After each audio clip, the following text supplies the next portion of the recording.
ए मेरे दोवे छोटे छोटे हाथों नूं वेखो। मेरी रिक्वेस्ट है तुसी अपने बच्चों नूं कुरान मजीद पढ़ाओ। सुभान अल्लाह। ते आप भी तुसी कुरान मजीद पढ़ो। अपने बच्चों नूं कुरान मजीद पढ़ाओ। अपने बच्चों दे दिलां च हजूर दी मुहब्बत पैदा करो। ओ मेरे बुजुर्गो अपने बच्चों नूं कुरान पढ़ाओ। अपने बच्चों नूं कुरान वाला बनाओ, क्योंकि कुरान मजीद वो ला रैब लाजवाब मुकद्दस और अजीम किताब है कि ऐसी किताब न दुनिया में इससे पहले आई है न इसके बाद आई।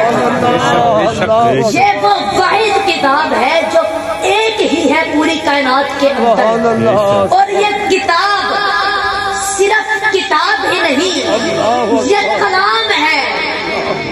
और कलाम भी किसी आम फर्द का नहीं, ये अल्लाह का कलाम है।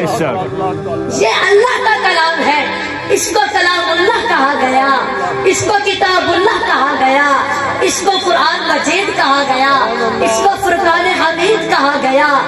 इसकी मिसाल आप यूं समझिए कि जैसे हजूर के बाद नबी कोई नहीं, ऐसे कुरान के बाद किताब कोई नहीं। जैसे हजूर आखिरी नबी है, ऐसे कुरान आखिरी किताब है।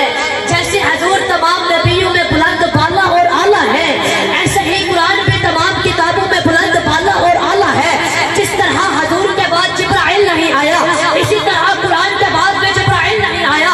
जिस तरह हजूर के बाद वही नहीं आई, इसी तरह कुरान के बाद भी वही नहीं आई।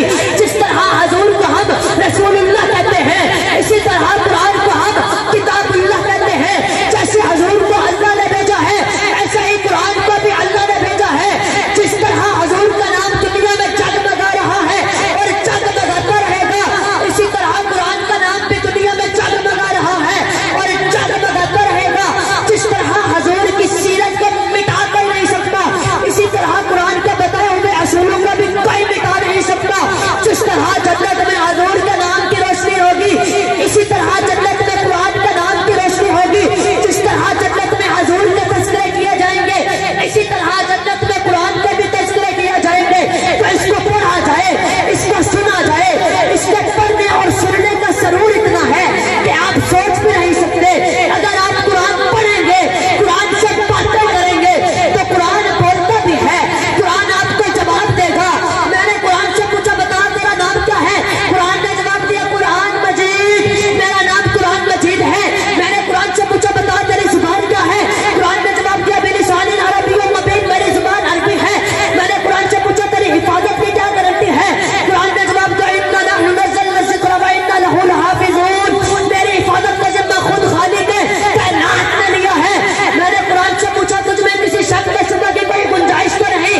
कुरान ने जवाब दिया ज़ालिकल किताबु ला रैब फ़ीह, इसमें किसी शक व शुबह की कोई गुंजाइश नहीं। मैंने कुरान से पूछा, तू कहाँ रहा? कुरान ने जवाब दिया फ़िलौहिल महफूज़, मेरा मिस्किन लौह महफूज़ में था। मैंने कुरान से पूछा, तुझे कौन लाया? कुरान ने जवाब दिया नज़ला बिही रूहुल अमीन। मैंने कुरान से पूछा, तू किस पर नाज़िल हुआ? कुरान ने जवाब दिया नुज़्ज़िला अला मुहम्मद। मैंने कुरान से पूछा, तू किसकी तरफ से आया? कुरान ने जवाब दिया तंज़ीलुम मिन रब्बिल आलमीन। मैंने कुरान से पूछा, तू किस महीने में आया? कुरान ने जवाब दिया शहर रमज़ान अल्लज़ी उन्ज़िला फ़ीहिल कुरान। मैंने कुरान से पूछा, तू किस रात में आया? कुरान ने जवाब दिया इन्ना अंज़लनाहु फ़ी लैलतिल क़द्र। मैंने कुरान से पूछा, तू क्यों आया? कुरान ने जवाब दिया हुदल लिन्नास। हजूर अकरम ने कुरान मजीद के बारे में इरशाद फरमाया अल कुरान हुज्जतुल लका व अलैका, कुरान या तो तुम्हारे हक में गवाह होगा या तुम्हारे खिलाफ गवाह होगा। कबरी वाले आका ने फरमाया अशरफ उम्मती हामिलतुल कुरान,